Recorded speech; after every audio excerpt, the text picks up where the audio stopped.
Join me right now on Kumite TV is UFC lightweight juggernaut Desmond Green. What's going on, Desmond? Yo, what's good, boss man? I'm chilling, man, chilling. Tuesday night, we had spar today, so I know I just fought last month, but I'm back in camp again, fighting again next month. I mean, not next month, but yeah, next month. Tomorrow makes the first, so couple 3 weeks, man, back at it. Yeah, how does it feel to have back-to-back camps? Right after each other. It feels good, really. Honestly, if you look early in my career, like I used to fight like 3 times. One time I fought 3 times in like 13 days, like consecutive, boom, boom, boom, back in like 2013, when the commissions wasn't really heavy on making you space them out. So honestly, it just feels good because, you put in a hard camp. I had a quick fight, finish. We'll get into that later, but, I wasn't hurt or anything, so I was able to hop right back into camp, and it's like I didn't even miss a beat.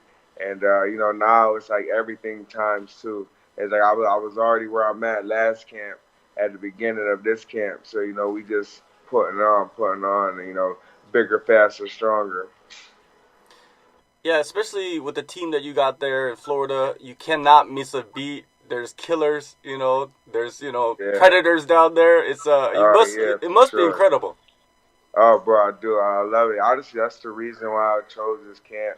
I mean, I came down here and the intensity in the room was so high. I mean, just every day you got Michael Johnson, you got Jason Jackson, you got Kamaru Usman, you got Gilbert Durinho, who just had a second round finish this past week at UFC Fort Lauderdale. We got Nick Lentz, we got Robbie Lawler. Bro, the list goes on. So yeah, you always, like you say, you always gotta be on your toes. So I love it, and it helps me just for my camps. Cause going against these guys, I'm like, if I could go rounds on rounds on rounds, like today we did 8 rounds, 8 kickboxing rounds. If I could do 8 rounds today, I know for sure in a fight I'm good to go. When you got a team like that you guys are having so much success back to back to back, you kind of get to ride that wave of emotion, that excitement. Does that help you throughout the camp? Yeah, for sure. I was telling John Anik the other like couple few weeks ago. I'm like, ever since Kush won the belt, like the energy in the room has just been even higher. We already been on one accord, but ever since then, it's just been crazy. Like we all motivated. We see like, all right, yo, one of our own's got that. He's the head honcho. It just helps us, zero in on the task. All right, let's get into your last fight, UFC Philadelphia. You predicted a knockout finish against Ross Pearson. You went in there, you did it. What made you so confident going into that fight? Um, Honestly, bro, it was accumulation of my past losses that was decisions out of the country, and me just becoming more confident and just more a fighter as a whole, and getting back into my wrestling. But I was just so heavy on striking because I'm out striking these guys, but I'm still losing the fight because a lot of it I felt the three that I'm talking about is the ones that was out of the country.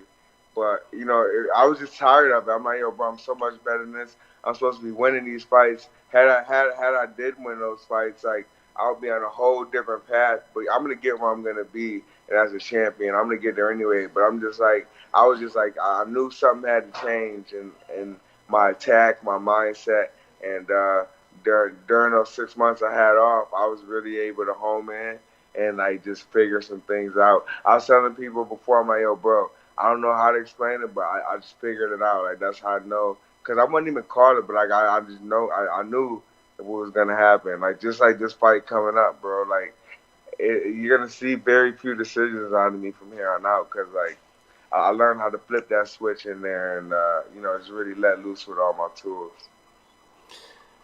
Was that something that you figured out on your own, or did you have coaches or someone else that came to you and said, "Hey, man, you got to go back to your roots. You got to go back to fighting a certain way." Really, I had everybody saying that, bro. Like coaches, family, friends. Honestly, that's who was like really my family and friends. Were there, like, yo, bro, like you really gotta like just go in there and go all out. If you're at the top, you're like you have nothing else to worry about. You accomplish everything. Go in there and really show them what you can do. And yeah, it just stuck. Pearson, he's not much older than you, but he retired after that fight. What was your reaction to that? It's funny because I was joking around, but I was kind of serious. I was telling my teammates, and bro, I got like texts and screenshots of like them sending it to me after. They were like, "Yo," I was like, I'm gonna retire this guy." I just cause, and you know the crazy part, like if you look before the fight, he was doing interviews and he was like, "Oh yeah, I'm just getting back into the swing of things. I think I'm just about to be a second coming to my career." Da da da. But bro, I'm a bad matchup for like anybody, and especially if you like trying to get your swagger back. It's like it won't happen against me. And same thing happened with Gleason, bro. I'm like, yo, they just so now my teammates like, yo, you just retiring these guys. You gotta stop being a bully. But yeah, everybody, it's all different until you step in front of there with me, you know. And but yeah, it was crazy. I think he had a little bit more fight in him yet, but if he did, like I said in one of my interviews before, he accomplished so much in his career. Like he's been in the UFC a decade, was a Ultimate Fighter show winner. So he's put his time in. I was happy to be able to share the cage with him, and get a highlight off of him. Well, leading up to that fight, the last fight, you had a few injuries to your hand. Physically, how did you feel afterwards? uh, it I was fine honestly because it wasn't I was so quick and the shots were so precise and accurate. I didn't take a lot of damage. I didn't hurt myself at all.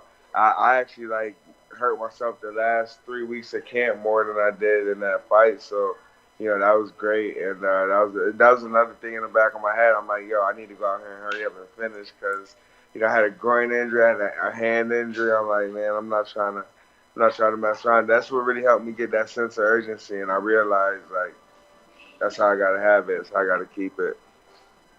Now you get to go to UFC Rochester, home game for you. What does it mean to finally have a fight in your hometown on the biggest stage? Oh man, like so it's crazy. Like so number one because if you look in the UFC, like prior to my last fight, I had 3 fights out of the country and 2 fights in the country. You know what I mean? It was crazy. It was like I was fighting out the country more than I was in the country. But, now we have 3-3, but like especially being from New York, I got like 30 professional fights. I'm always fighting in somebody else's backyard. I'm always the underdog. I'm always coming in hostile territory. So like this minus Buffalo, this will be the first time where I'm actually like at home. It's gonna be crazy. Like man, when I tell you, like they're gonna the scream and the roar and the audience is gonna go so crazy when I come out, and even crazier when I finish this guy. Cause like you better believe I'm getting the finish. Like it's not going 15 minutes. I'm going out there and expending myself. Like I'll be dog tired, ready to throw up before this fight ends. Like just for the hometown. But I got so many people coming out. Like man, it's gonna be crazy. Like every day I wake up, bro, I swear it's like Christmas. I'm counting down the days. I'm just happy. Even when I'm sore as hell, stepping out of bed limping. But I'm just like, yes.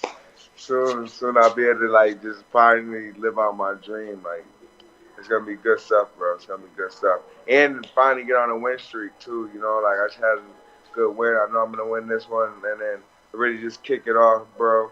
I was saying I'm not fighting out the country for a while, but I figure I unlocked some stuff. So if they want me to go back out of the country after this, they actually got a fight in Abu Dhabi. My manager just told me about like September 7th. So hopefully, they can work some magic and get me on there. I'll go out to Abu Dhabi. Well, this is a quick turnaround. You're returning in less than 2 months. Did you jump immediately back into the training camp, or did you take a little bit of time off? So I did a little bit of both. So like I was taking like 2 or 3 days off here, and then I go to like sparring. I go to sparring always. Sparring is Tuesday, Thursday. I hardly ever miss sparring unless I'm like out of town taking my daughter back and forth to New York or like happen to do something. But I always go to sparring, so I've been back sparring immediately. and like I took like a couple days off here and there, but for the most part, I've been like staying in, staying working out. So like my cardio right now is better than it's ever been.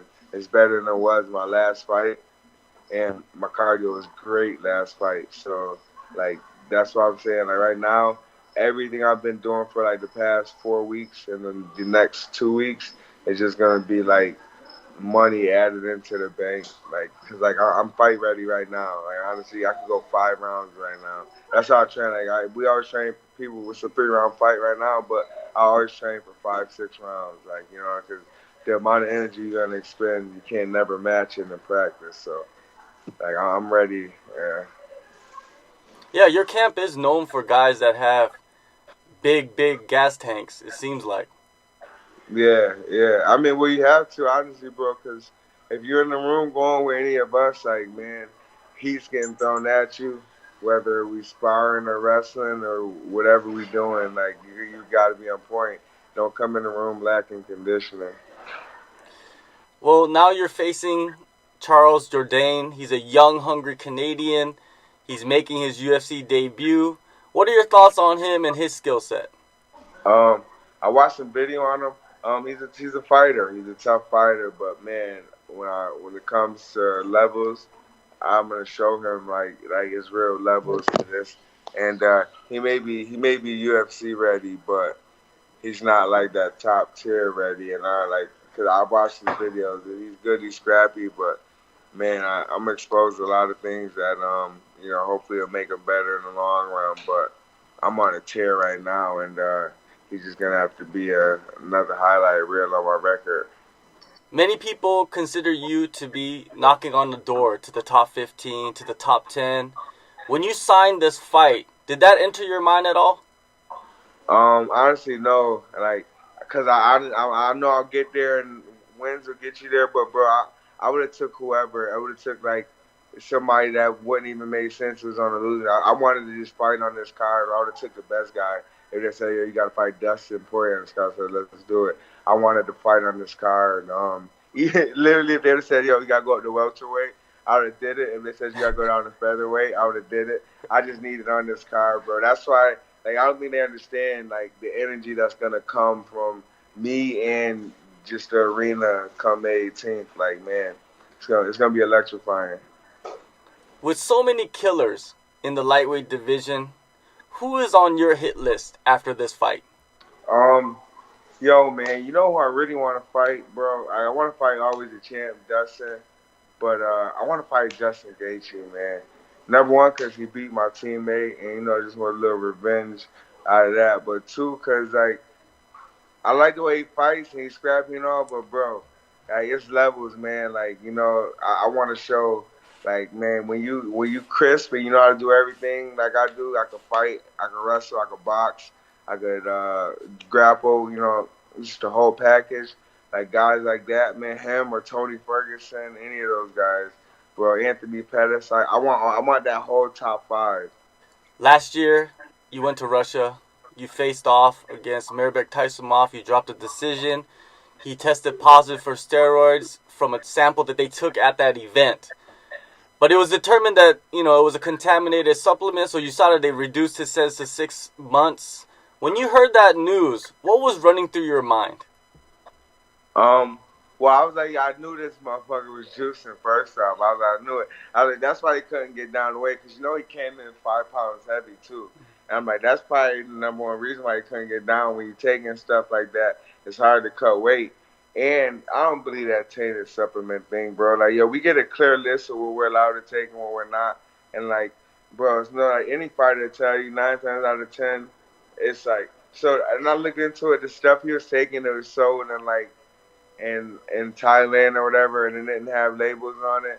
Why are you taking something with no labels on it, bro? Like that just doesn't even make sense. You're a professional athlete, so and even so, I'm like, yeah, it's whatever. But yeah, I'm trying to work on getting that turned to a no contest anyway, because bro, with coming in 5 pounds over and you got steroids clearly in your system that's banned. I definitely, and it was a close decision. I feel like that should be definitely turned to a no contest. I'll run it back with him anytime you want in the States or back over there. Like all of my losses, bro, I run it back wherever, cause like I said, I'm a whole new fighter now. But yeah, that was I wasn't even surprised, but I'm like, yeah, that's what he get. I'm glad he got caught. A little Well, bad, six maybe. months. I'm like 6 months. That's half the time you don't even get booked for like if you lose or you know what I'm saying something like that, or you like one of those guys. They fight once or twice a year, so 6 months is gonna be right about the time he coming back from camp. But it's Maybe you could alright. get that. Maybe you could run it back in Abu Dhabi. Yeah, for sure, bro. I definitely take that. Have you Definitely talked to take. the UFC about turning that fight into a no contest? I haven't talked to them. I talked to my managers about it. They said they're gonna be working on it. So we'll see. All right, man. Last thing before I let you go, you know, music and sports, it goes together. Like, what are you listening to? What are you bumping in your ride? You know, when you're going to training, training or to the gym, or when you're just chilling. All right, so I got a couple different genres. So not genres, it's all rap, but a couple different flows. Like when I'm just going on my way to the gym, I like to listen to like Future. You know, he always hype me up and whatnot. And then, but like right before a fight in the locker room, it's like old school, like DMX, Tupac, the Locks. You know, stuff like that, like old school shit like that. Get me hype. But a lot of Tupac and DMX in the locker room before the fight. But other than that, like when I'm just out and about and practicing stuff, it's Future, Wayne, Drake. Is there any like one particular song that you could just play on loop and you could just listen to it and it doesn't get old? Yeah, Future March Madness. A dirty soda and a styrofoam. I spend a day to get my mind going. That's my shit right there, bro. I can listen to that anywhere. Just put me in a good mood. All Like right. that's one of those songs, when you in the sauna, you got to get off 1 more pound, so you got to sit in there for a couple more minutes. You just put that one on loop. All right, man. May 18th, UFC on ESPN plus 10, Rochester, New York. Thank you, Desmond, for your time, and good luck to you, sir. I appreciate it, boss. Catch you.